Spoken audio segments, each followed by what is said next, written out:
Oimenya Ramogi Joan kamara maintiere machiegni chenro marangichwelo midhiambo makawuono kaparo pod medo nyuolore mopogore ewi chik mano ng'ad kod do kaluwore kod riwruok mag jogo manitiere kit chwech achiel ka gikone to koro jatend piny William Ruto okwedo wach makamano ka bende riwe kod jotelo mag Azimio kachiel kod jotelo mamoko mogolo pachgi ewi wachno. Bende kawuono ni nyasi mar yango odiochieng' mar joma mine motelo ne tarik ayanga mar 8 mibiro yange nyasi no ne obagi e boma ma Nairobi kae ka bende weche mathoth no wuokie ne bero ngima joma mine pachoka.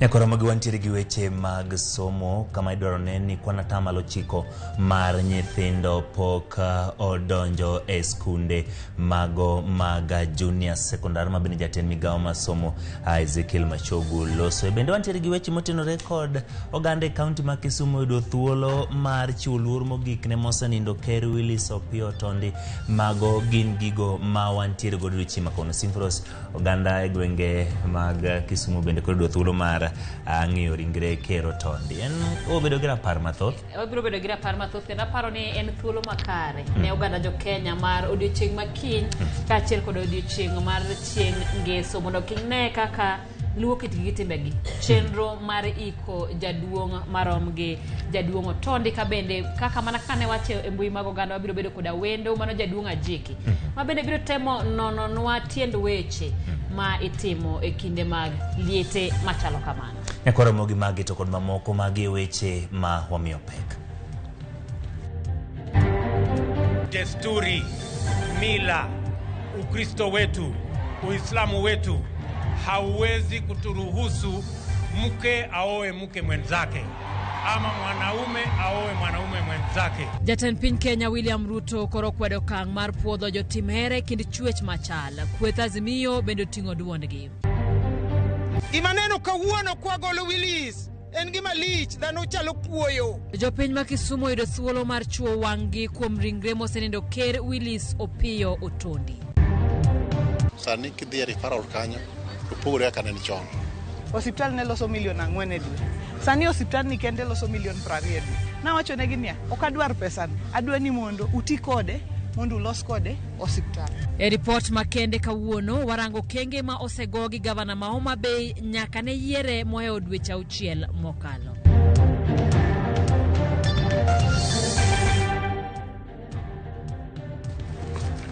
Ramogi kamano kuom Ramogi TV ne weche manyien odhiambo makawuono e chenro mar ang'ichwelo kaka pile. Layo mag tudruok duto yaw 2:600 miwa pache weche manyien mabiro bedo kwa kelo ni odiochieng' makawuono kaachiel kod molo e Facebook page mar Ramogi TV, Twitter @Ramogi TV, bende yudo achiel kachiel e YouTube Ramogi TV nyinga Ochieng' Emmanuel. Machiegni kendo nyako Ramogi nyinga Simfros Okinda jaloko marwa Winnie Adoyo. Jatend piny Kenya William Ruto koro wuok oko ka okwedo ng'eto mar doho mamalo mogik manyocho chiwo thuolo ne kweth ji matimo hera kind chwech machal ni nyalo yudo puoth kaka riwruoge ma oyangi gi sirikal. Jotend Azimio la Umoja ma oromo gi kweth jodolo mag Islam bende okwedo timno ka giseo piny owacho ni dibed ni ochiwo thuolo mar rwako timno e pacho ka. Eric Owenga miyo ler mar wachno. Lieti wi wach hera kod keny e kind chwech machalre podi medo nyuolo paro thuruka nyaka nyocha doho mamalo mogik chiw ng'eto no. Jatend piny Kenya William Ruto gikone bende koro oko mar kwedo timno. Ruto ne oloso kane oyoro e romo mar hingo odiochieng' wakeini e karo ma KICC Buore Nairobi. Yale mambo ambayo yamefanyika kule kotini, hata kama tunaheshimu kotini, lakini desturi, mila, Ukristo wetu, Uislamu wetu hauwezi kuturuhusu mke aoe mke mwenzake ama mwanaume aoe mwanaume mwenzake. Hatuwezi kwenda barabara ati ya wanawake kuoa wanawake wenzao ati na wanaume kuoa wanaume wenzao. Hiyo haiwezekani katika taifa letu la Kenya jameni. Tokumachielo to kweth mar Azimio la Umoja kotelingi Raila Amolo Odinga kane giromo kuku mar jodin jo Islam kama ne giseyo e dwol achiel okang' mar yiene timbe mag hera e kind chwech machalre odhi nyime e pachoka. Jotend Azimio to chal kama seyo sirikal kuom yawo rode moko ma okelo sieko mar timbego e Kenya. Lazima wa Kenya wazungumze juu ya swala hili bila woga wakijua msimamo ni unless we amend Constitution 2010 juu ya mambo ya ujinsia na vile watu wanaweza kuwa, kwa mfano marriage ni baina ya mwanaume na mwanamke. Raila nokegidoho kendo yango ni bad migaono ongeko teko mar chuko chike e pachoka. Tukiona kama kuna mwanya katika sheria kuna ukosafu au kwa nini nenda kwa bunge ili sheria itengenezwe. Bunge bado hajatengeneza sheria ya mambo ya jinsia. Article 45 ukiwa na nafasi uende uangalie. Hiyo ndio ina protect au kukinga familia. Na inasema doa ni ya watu jinsia tofauti, male and female. Na hiyo ni mwisho. Eric Owenga, Ramogi TV, Nairobi. Poden wach mabende pod biro medo nyuolo paro mopogore pacho kaka thoth jotelo to osewuok oko mar kwedo chik mano yanga kata mano gol kod dono. Kawadhi meni chenro mar manyo commissioners manyien mag IEBC ne okang manyien bang' jokanya biro magaput mar commissioners go chamo muma edomo malo mogik. Jokanyo magaput no gin Bethwel Sugut, Nelson Makanda, Fatuma Saman, Novins Uralia Tieno, Evans Miasti James kod Benson Njeri Ngugi gi Charity Kosoto. Kaulo sekineno gai mar do Martha Koome ojiwo gi mondo gita chenro mar manyo commissioners manyien mag IEBC e yoratero kendo kaluwore gi chik. Ne oparo negi ni mondo gimi oganda jo Kenya commissioners madhi tayo weche mag yiero e yo ma huyanga.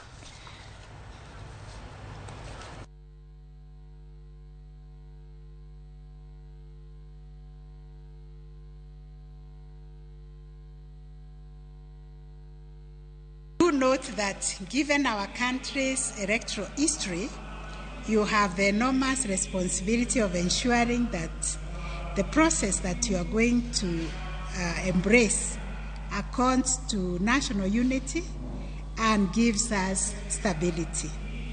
No doubt, you are equal to the task.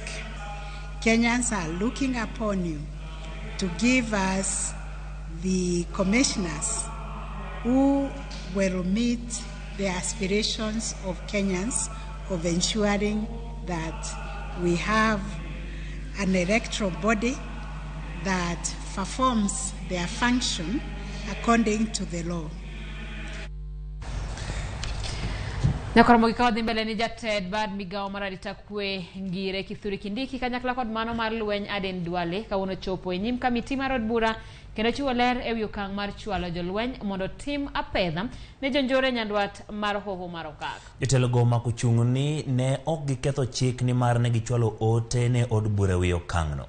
Kata kamano jo od bura to nyiso ichwang' margi wira ni migepe ariyogo chal mane ok oluwo chik madwarore ni od bura okuongo puodh okang' makamano kapok oor jolweny. On the 13th of February, I have written to the Speaker of the National Assembly, and on the 17th of February, the National Assembly have replied, acknowledged to Defense Headquarters that they have received our communication, and they have transmitted to the chamber for tabling, and the letter is signed by one of our senior deputy clerks, Sarah Kyoko. The problem, Honorable Chairs, we are facing in parts of this country, northern Kenya, amounts to terrorism. It has all the ingredients. If left unattended, the next stage of the mutation of this problem could be devastating for our national security. You said that those who are not happy with you classifying as emergency to go to court. Luckily, the Constitution gives us the chance to talk to you, so we don't have to go to court. So I want to respectfully tell you that I don't agree with you.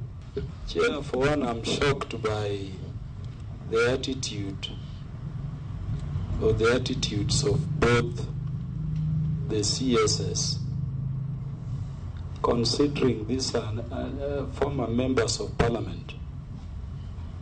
who held very high positions. Their attitude towards the oversight mandate of Parliament, more so the National Assembly, has shocked me. But that is a debate for the other day. People go different places and they think otherwise. Jatend piny Kenya William Ruto noriwore gi joma mine mathur kae nyasi mar dhialogi. Thor wache nyasi makawuono ne en rango okenge ma joma mine osegoyo pacho ka itiyo gi yore mag mbui e seche ma piny Kenya pod medo goyo atua e tiyo gi yore manyasani e chenro mage. Kaka jafambo mar Lidio Keo lero, jatend piny okawo thuolo mar chiwo singo ne mine koriwo koda ka duoko chien nengo gas mar tedo kod jiwo omenda e aguch hola mar mine. E kar bagoromo ma KICC e kaunti ma Nairobi, jatend piny Kenya William Ruto nomolo gi okapu mpong kod singo bura ne joma mine mathurka e nyasi manobagi mar dhialo joma mine. Nyasi nono yuore gi jotelo mopogore mathurka, ahinya to mago mamine manopuoyo okenge mamine osego yore tiyo gi mbui e nyao dongruok e pachoka. Kenya was the perfect match for me as an ambassador because Kenya hosts a dynamic digital ecosystem that has been a long-standing leader in technical innovation across sub-Saharan Africa. On the provision of sanitary towels, through your directive, our girls will not miss school days. Free sanitary towels will be available. We understand we may not have the degrees, but we have the knowledge. Give us a chance and we'll shock you, Your Excellency. Kata kamano, jotelo go noywago midhiero mamine kalo e kor mbui e pachoka. Studies have shown that up to 70% of women who use the internet have endured cyber violence, and that women are 27 more times likely than men to be harassed online. E otemare, jatend piny Kenya William Ruto kitayanga kidieny machielo mar omenda mabup mag hola makoro nyalo kawo gi johala ma pachoka, kendo medo kwano omenda mag hola e okapu mar hola mar joma mine motesi ni Women Enterprise Fund. Wewe mwananchi ambaye unafanya biashara sasa unaweza kukopa kati ya shilingi 10,000 na shilingi 200,000. Ruto singo kelo dumo maya e pinje maoko kaka yor medo chiemo e pachoka, dhi mbele pogo mbolea ne jopur mathurka kod duoko piny nengo mag gas mar tedo.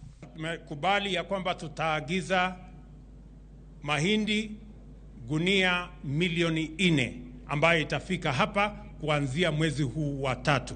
Ile mtungi mnanunua kuanzia mwezi wa 6. Hiyo mtungi itatoka shilingi 2,800 mpaka shilingi 500 ama 300. Joma mine mathurka krontiere kod geno ni singo mabende koro chiugi jatend piny Kenya William Ruto biro chopo kare. Ahinya sia bende koro ngima medo mana ridore e pachoka. Lydia Okeo, Ramogi TV, KICC, Nairobi. Ero kamana nyalida kuom lipodno kendo en geno ni gigo biro chopo kare mar mondo nengo gima odok chien. Sama doko ne joma mine to doko ne ji duto. Wacho kanyo gima mine tiyo goda inya nengo mar gas. Ngene gas no e chuny kama mine bete weche mag loso migago. Koro wan gi geno. Onge wacha migao mar somo oyango ni en adiera ni pod nitiere midhiero mokwako chenro mar somo mar junior secondary. Jatend migao mar somo Ezekiel Machogu yango ni nyaka sani jopuonjre ma kwangi romo 15,000 ema pok odonjo e skunde mag secondary mag JSS. Jatend migao mar somo Ezekiel Machogu ochiwo lere wi chal mar somo e skunde mag junior secondary kaluoro sebeti ni nyalo bedo ni somo pok ochakore e thoth skunde mag JSS. Machogu lero ni mana tama lauchiel kende mar jopuonjre ema pok odonje grade mar 7. Machogu bedo kwa skunde mondo kik tam jopuonjre maonge uniforms somo. Percentage that are so far gone to grade 7 is 96%. So we are making an appeal. The few that have not gone, my county directors of education, the sub-county directors of education, plus our team from internal security, because this is a maritime agency assignment that they must mop up. The same uniform that they were using when they were in grade 6 is the same uniform that they should be able to continue using until such a time that parents will be ready to purchase and procure the uniforms. Kalure gi machogo migawo mar somo setieko pogo buge mag somo mag JSS e skunde duto ka kwan buge mosepogi oheo milion 17. 17,800,000 textbooks covering all the subjects, all the running areas that are done in grade 6, grade 7. So the textbooks are out. By next week, we should have finalized giving out textbooks to each and every junior secondary school. E gero laboratories machogo kwa jod bura mondo kasre tiyo gi omenda mag CDF e konyo gero labs ka bengi maduong' mar piny ngima biro gero mana labs 80,000 kamano en 40 mar labs duto madwarore. We are also requesting and asking our members of parliament all over the country, because they get CDF funds, to prioritize so that they can also be able to build laboratories. Otherwise, from our side, we are going to do about 40%, because the amount of money we are giving out for putting up laboratories is about 10 billion. Kata obedo ni migawo mar somo to wacho ni chenro mag somo e skunde mag JSS dhi nyime e yo makare, moko kuom skunde pod kalo e midhiero kamoting'o nok mar jopuonj kod koso mwandu mag somo. Riwruoge mopogore opogore mag lakteche kotelni kod KMPDU kaachiel kod mamoko makedo ne ratich oganda ochako chenro mag sundo piny owacho mondo mi oduok weche thieth ne piny owacho mamalo. Gikone chenro mag thieth okosebedo maber, kendo gisechako chenro mar choko sei mag jopiny maromo milion 7.3 ma gibiro tiyogo e loko katiba kendo chuogo duol mandiko lakteche Health Service Commission. Ne watemo ng'iyo ni enigni 10 nyaka notim yiero gi katiba manyien higa mar 2013 to sani en 2023 to waneno ka thieth dhi marach moloyo kata ka ndalo mane pok otimo gatuzi ni mar dakteche ok ndiki, nurses ok ndiki, osiptal kidhi onge yedhe. Ber ka koro bedo gi miluongo ni Health Service Commission mabiro ensure ni dakteche ondiki, jothieth te ondiki. Daktache, nurses kod jochieth giduto oseungana kodwa. Wadwa tero signature milion 7.2 mondo bang' mano to walo katiba ni dwe mar 6 watero signatures go. Koro waungana jopiny duto mondo konywa collect signatures gi duto. Wa collect gi karatas digital bende wantie go mitumi simgi mondo gikonywa mondo nwang' signatures gi mondo walok katiba mokwongo. Ka governor ok nyal nwang'o pesa, daktar nyalo nwang'o pesa. Koro wadwan government, national government orang kaka nyalo nango jok manyalo chiedho ji. Ya Ramogi gi kanyo wabro ng'iyo moko kuom jogo ma bende tudre kodwa gi laksechegi kendo miyo pachgi kotenore kanyo kod lipode moasebedo ka wakelo gi laksechegi. Thothgi neno ko achiel kachiel kokale Facebook page marwa mar Ramogi TV Ochengi Manuel kod Simfros aneno weyo makare kantiere gwenge mag Migori. Ker Willis Otonde giwacho kanyo ni onind gi kwe, mano ng'at maneno achiel kachiel ka entiere kanye Facebook page marwa mar Ramogi TV. Bende ntiere gi Alan Onyango mar Kamata wacho ni penjona en ni weche ma jatend piny Kenya wacho gi gin mago ma biro timore koso gin ma biro rito kuom thuolo malach. Alan Onyango ka entiere Facebook page mar Ramogi TV. Nano ka ji mang'eny rito weche motenore kod report mar Ker Otondi to kod kaka jiro nene gwenge ma Kisumu. Ero kamano bende mana kana wawacho ni kochopo sadek kanyo to wabiro bedo kod jaduong' Ajeki ka bende moko kuom penjo ji osechako oro penjo moko ma gidwaro mar mondo mi ging'e kaluwore kod chenro mag iko jaduong' Otondi. Elisha Odhiambo wacho ni wuoda Semo Nyagoko wacho ni oluwo chenro machiegni ka en gi Madam Ogege. Oyimre Simfros apenjo ni the main reason momiyo itero buru en ang'o. Mano gima kata penjo makata ambe antiego kendo ang'eyo ni kochopo sadek to wang' ne wayudo duoko makare. Judith Obwanda wacho ni I'm right with you. Isaac Wuod Nyaseme bende wacho ni en kodwa. John Otunge wacho ni penjo jaduong' kotho to dhiang' mar ruath ni rwako e ode nang'o. Erokamano kuom penjono, wabiro yudo duoko e kinde mabiro ka bende neno ka penjo thoth. Dhano ntiere gi geno mang'eny kotenore kod tho mar Ker Luo. Obro ne to gik mibro timgo gin machal. Nyakwarom ga jwang' kotenore gi mano en ni jodak ma Kisumu noyudo thuolo mar chiwo luor margi mogik ne mosenindo Ker Willis Opiyo Otondi motelo ne ik mare mabiro timore chieng' Ngeso tarik 4 dweni. Millicent Adhiambo ni kod ler mar kaka chenrono ne otim. E apaya ma Ang'awa e boma ma Kisumu bangolo ringre mosenindo Ker Opiyo Otondi, nyamburko mako ringre ker opangore kamolo mos kochomo kar yweyo kendo alap tuke ma Jaramogi Oginga Odinga. Nyamburko moting'o ringre mosenindo donjo mos ka omigi arita kod yawuot luo ma dendgi usi marateng' oling'e ti. Rit dunga mamwalo jodunga mamwalo be unge wuoro rando yae. Minod Ker Otondi fwadho rengo kaka yor miyo wuon ode luor mogik kendo makende kama oninde. E nyimod mikai mayudore alap tuke ma Jaramogi Oginga Odinga, chenro machiwo luor mogik ne Ker Otondi nochakore ayanga kod alam. Bang'e to ng'ato ka ng'ato ne yudo thuolo mar neno Ker Otondi kama oninde. Minode bende ne otelo ne jotelo mane ochopo kanyo maneno ringre ker kaka yor chiwo luor margi mogik. Jomiele kit luo gi timbewa mong'ere kaka Kochia Dancers bende omiel ne mosenindo Ker Otondi ka giluoro od ker makende kata sanduk kaka yor thiale ni mar nen jal mane omako chike kod timbe luo. Ng'ama biro yudo machielo Willis Opiyo Otondi to wang'a ok oneno, gin mana thuondi malero to dwaro fukegi. To wanagogo ter buru e tong'wa gi jokipsegis. Wadwa dhi riembo thono gi bundni, gi kondoni, gorengo, goporo ni odhi. Basically kanisa osepuonje ni kama dongruok nitie nyaka kwe bedie. Chomo kodera kango nindo ka Jaramogi.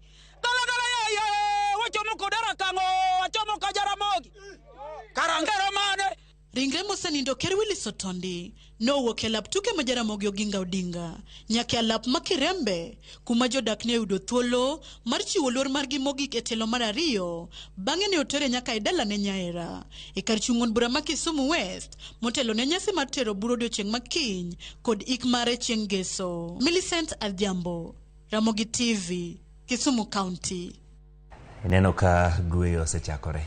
Kendo aparo ni en chenro malich ahinya, ok en kaka liete mapile. Abiro keto wang'a mondo mi anene gimoro amora ma gibiro timo. Gitero buru, jogo wacho ni gidhi e tong' mar joluo gi jonandi mondo mi giriemb, wacho ni giriembo tho gi buli gimoro amora.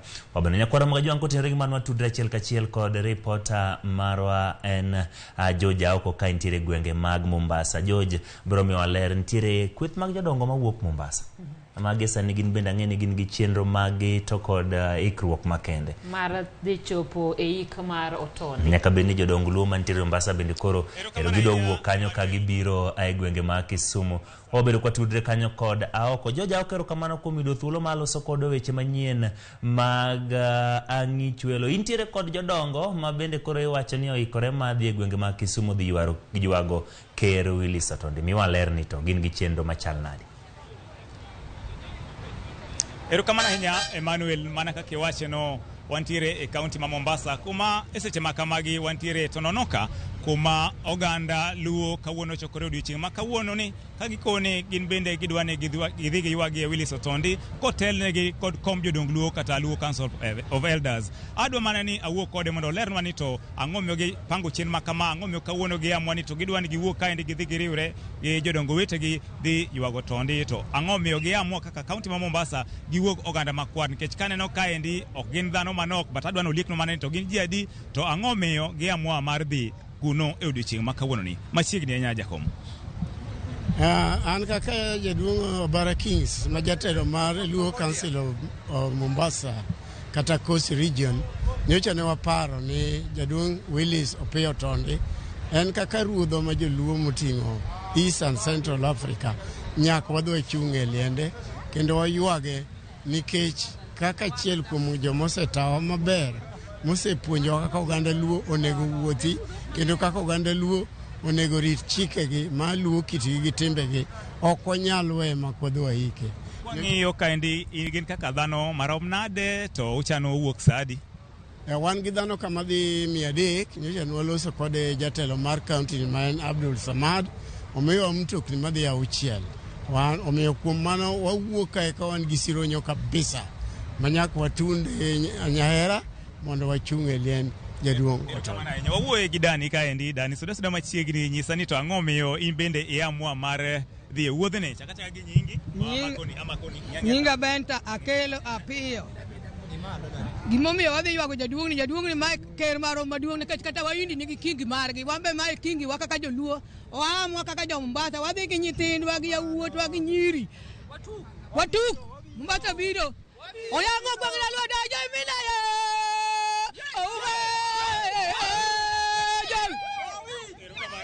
Erokamano. Mago mana moko kuom jomoko makoro sani ochopo e alap matonono ka kaendi gikoni giwuok sani giikore mar dhi ywago mosenindo ker Willis Otondi. Wabiro medo nyiso janeno marwa mar Ramogi TV kaka weche medo tuch kowuok e kaunti ma Mombasa kae ni Ramogi TV. Nyinga en George Aoko. George Aoko, erokamano. Simfros, neno kaka guyo dwa timre ma akiana wach ni en okang'eyo ni bende jo dala kata jo Kisumu boy kore nikech aneno ka jo Mombasa oketo ikruok iwinjo ni gin ji 300 to manajeri mosegoyo go wase goyo picha nikinyino chal nade ka gichopo e dala Otondi. Anyalo paro kaka guyo dhi bedo malich e dalano koriwre gi jok manigi dhok gi bul. Ramogi TV nyakwaro mkajwang' mano mabro kelo gi bul. Ramogi TV nyakwaro mkajwang' mano mabro kelo ni gigi kaka bro bedo ka timre omiyo kik igol wang'i Ramogi TV magi duto obedo godo kik dhi mabor pod wantiere kod mathoth mawaikona.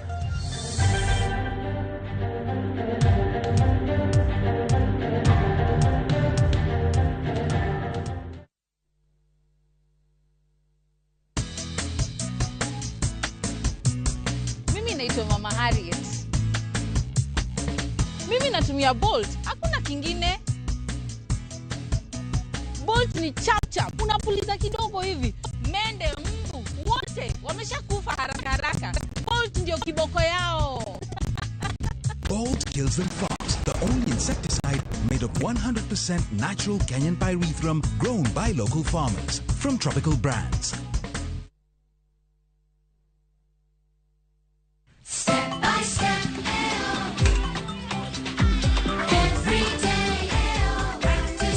Mamiyo ong'eyo ber mar tim makare kaka math mokinyi manigi ndhadhu kendo milimili kod blue band pile ka pile opong'e gi omega 3 kod omega 6 gi teko madwarore. Math mokinyi gi blue band dongruok mag-gi makare pile ka pile.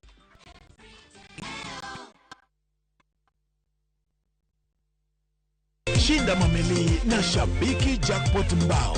Pata bonuses nzito na Shabiki Jackpot Mbao. Cheza sasa na shilingi 20 tu. BCLB number 416. Shabiki.com.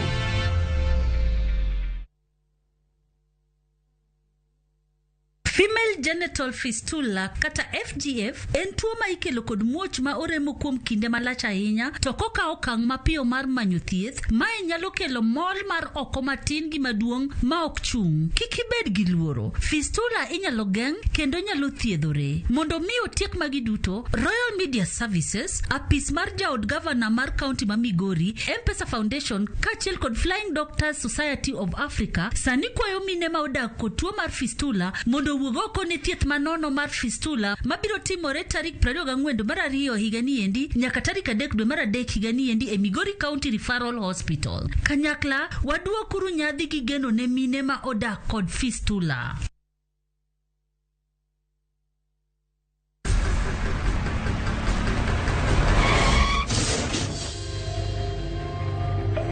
Akipole sana madam. Usijali. Wacha wasiwasi. Jana ni nini mbaya? Unaangushaji customer bana. Kuendesha bike bana. Nimemwambia atulie. Atulie aje amumia. Niko na bima boda. Bima boda. Bima boda inaketa kila kitu. Aje sasa. Bits zote za hosi ziko catered for. Chukua simu yako. Una dial *487#, choose insurance, alafu na select hapo bima boda, fuata hizi instructions zote. Once you pay unapata that party sticker yako instant. No make it happen, tuko na wewe. Usikuwe na stress ya that party injury. Jishikie boda insurance leo na ni $5 tu. Finya *487*4# ujishikie bima boda.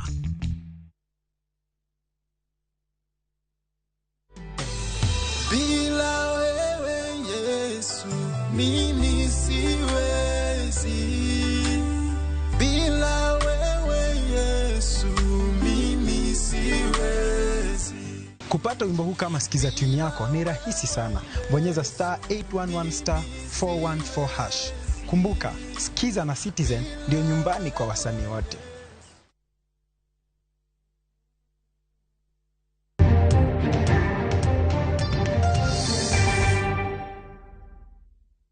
Machiegni kendo nyako Ramogi campaign motelo ne yiero mahiga mokalo ne liet kendo jo siasa ne ochiwo singo mag bero ngima Uganda. E report makende kawuono wamenyo kenge ma osego gi gavana mar county ma Homa Bay Gladys Wanga.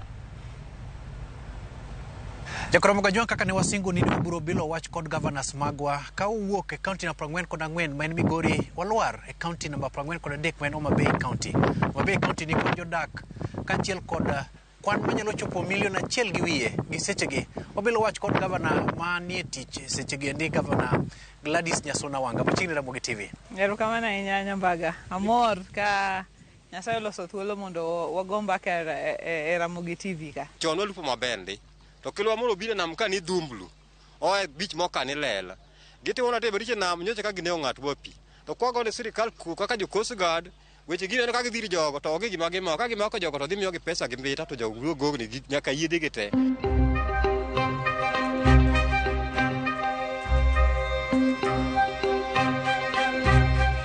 Jolupo ywak ni giyudo sande diere nam kaendi to konda lupo moko ma oko puodhi miwacho ni abunglu to kata mana nyuongi bende seche moko nego rech. Bende nitiere okenge moseketi kod Tend County mar rango ratichgi. Wase bedo gi twak gi BMUs magwa 145 ma wan go e Homa Bay ka wang'iyo weche gi ni ere kaka wanyalo loso gi. Mokwongo en twak en threat mo bedo go koa e pinje ma oko.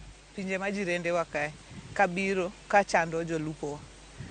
Nyocho agombaka gi County Commissioner kachiel gi Coast Guard Services kendo wawinjore ni gibiro keto kambi maduong' kabisa mbitaka manyalo bedo gi ji mang'eny mabro rito nambwani. Gimachielo manyicha nyiso gi ni Coast Guard kaka neno tije en ni mondo ogeng'nwa threat ma oko. Kik bed ni Coast Guard chando jolupo.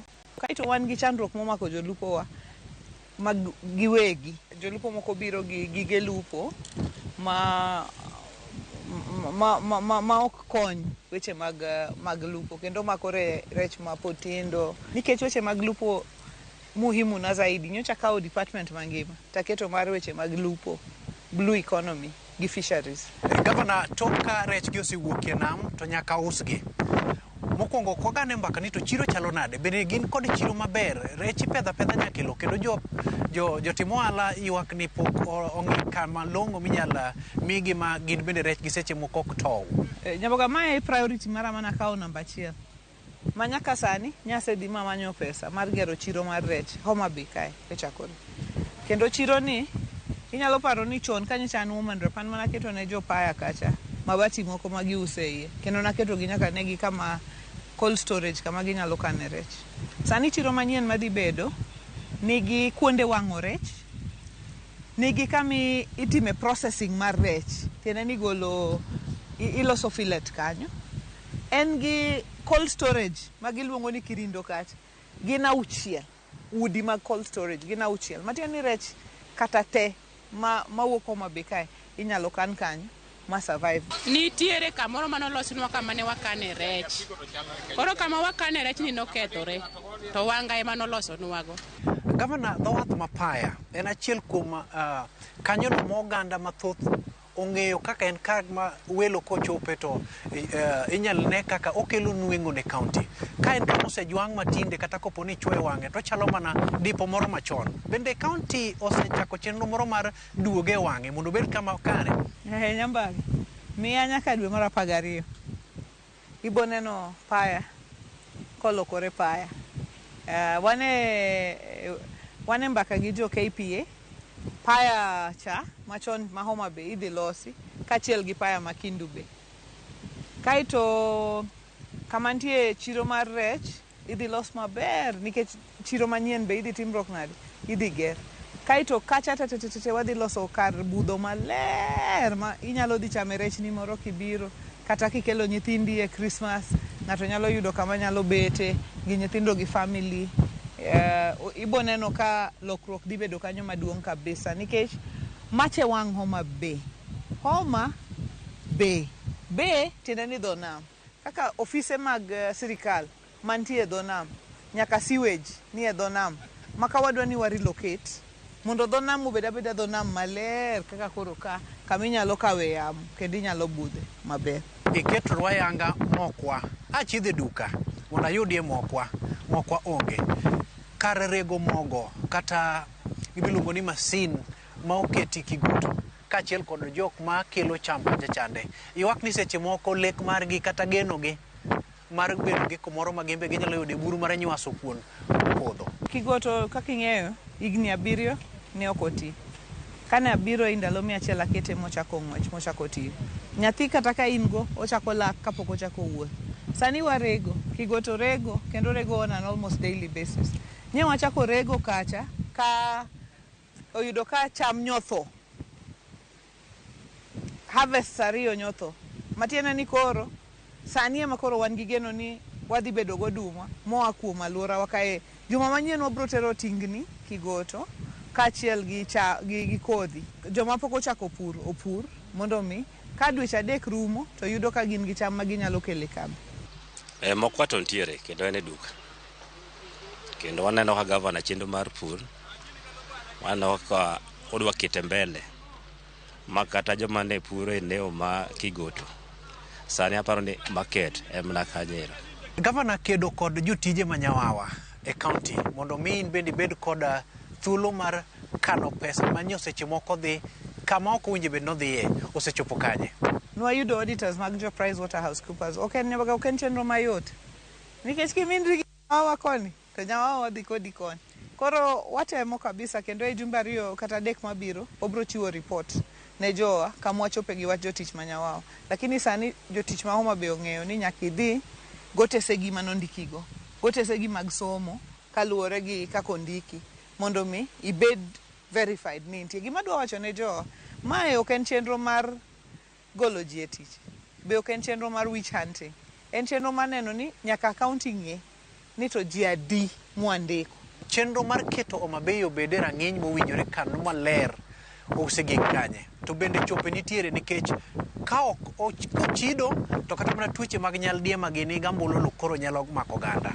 Gima dwa nang'is jowa ni sani king'iyo tuoche matero jowa osiptal mogik gin tuoche mokel gi weche mag pi.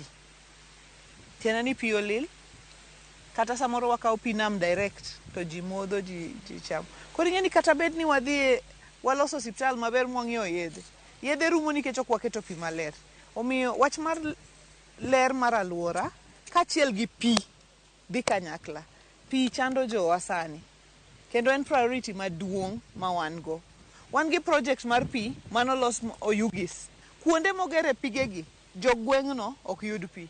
Mana achiel kuom gik mwadilgo. Mar ariyo, pok wayudo pesa mar timo piping mar pi. Koro wago mbaka gi African Development Bank nyicho wadhi wanenogi. Wawacho negi niya, onge tiende keto pi mang'eny kaka koro Oyugis. Pi ni kacha 12,600 cubic meters. Mano milion 12 pi lita milion 12 odiochieng'. To jo Oyugis nyalo mana tiyo gi pi lita milion 5. Tiende ni wan gi pi moingo wadwa tiyogo, lakini koro mondo pipe wayudi matere kumonego dhiye. Mano en gima wan go e paro maduong'. Kopogore gi mano, nitie boreholes manokuny to odin. Mago wadwa ni mondo watimnegi pumping. Kumba kama waseyudo kwago kod gavana, jopiny owuon ni kod paro mane? Pi to mana kidhi e freji malo e kinyalo yudo pi. To yude sida. Waneno ka gik moko dhi mbele, gik moko wuotho. Ore mago te anyalo miye 70%. Nyaka sane bende nitiere gope moko ma pod ipiri mondo county ochul. Pending bills en wach maduong' nikech kaka Homa Bay wacho ni wan gi milion 800 gi wiye. Mano mana mondike buk. Kwang'iyo gadieri en bilion madhi 2 mar pending bills. Kuma dwa ide bilion 2 madwa chulgo pending bills onge. Waneno ni sirikal mamalo okaw thuolo. Wach pending bills ni giket kata conditional grant moro gichiw ni ma ochulgo pending bills mondo wachako na clean slate. Mondo ka achaka kelo pending bills an to koro ondik ni kiloro financial year gi pending bills koro itwei. Bende nitiere omenda moro ma sir kata makende mawuok e pisi mar governor mar siro somo. Weche mag somo wan kaka county nyocha waketo milion 130 e weche mag bursary gi scholarship. Koro milion 100 nwaketo milion 2 gi nus e ward ka ward. Ward wan go 40 noromo milion 100. Nyithindo gi wasemiyo checks te except mag form 1 moko nitie matin mapok wachiwo. Lakini wards gi te wasechiwo pesa kendo nyithindo osedhi e school gi pesa ni. Siling 5,000 nyithindo 500 per ward. Kopogore gi mano nitie scholarship mwaluongo ni fins to swim. Wamiyo nyithindo ambap gi mondo gigogo abal. En wamiyo wachulo ne nyathi fully. Wakao nyithindo 6 from every ward for that scholarship. Liekne kora Ramogi ni to bende gin gi thuolo mar tudruok makare ka gitiyo kod apaya gedo ne kama nade. Wan gi ndara mang'eny to counties onge pesa mang'eny ahinya maloso nderni te. Lakini kaka sani ne wakao nderni wa mag wards. Milion para ward ka ward and some emergency. Rosani wan gi nderni moromo nus billion ma walose county ma Homa Bay. Sama wabet kodi nyambaga waloso kae. Kendo in the next financial year wabro timo mamoko bende. Governor manifesto mari mabende ni miumbi en keto choko mar osuru obede yo manyasani ma kisungu luongo ni digital revenue collection. Ichoko pesa di. Financial year mokalo te nwachoko milion 100 gi ema declare the last financial year. We are on the right track. One gi target ma billion 1. Ntie joma pingo wach mar cashless revenue collection kendo giwuotho e chirni ka giwacho ni giyudo court order mar gengo cashless revenue collection. Gima dwa penjo jo gigombo ni mondo pesa choke cash mondo ji odhige udi odhi ocham koso choke gi simo mondo dhi account mondo watigo mondo wagerne gi barabara gi chiro. E chenro mar thieth okenge mage osego kang mang'eny nikech sani kidhi e referral kanyo to pogore ka ne chon. Awach ni ndalo matin ma gavana osetieko oingo kata matin ngama notiyo for the last 10 years. Kech kano kidhi to inonga en gi changes mang'eny kabisa. Yath nitie, thieth be nitiere. Gima duong'nwa kabisa en ni mondo wang'i weche mag thieth. Weche mag thieth duong'nwa kabisa.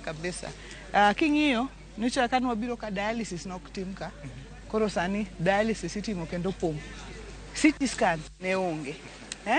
Sani wakelo CT scan. Nyocha maternity wan go tok ne lera ahinya. Koro nwatimo renovation mar maternity. Masani wasetimo renovation mar maternity. Odhi nyime e jumbe 2 jumbe 3 mabiro obro bedo ni oserumo. Gimomiyo yath nitie pesa mo hospital ni loso. Kani wabiro ka hospital ne loso milion 4 e dwe. Sani hospital ni kende loso milion 20 e dwe. Na wacho ne ginia okadwar pesa no. Okadwa tere ndara, okadwa tere pi.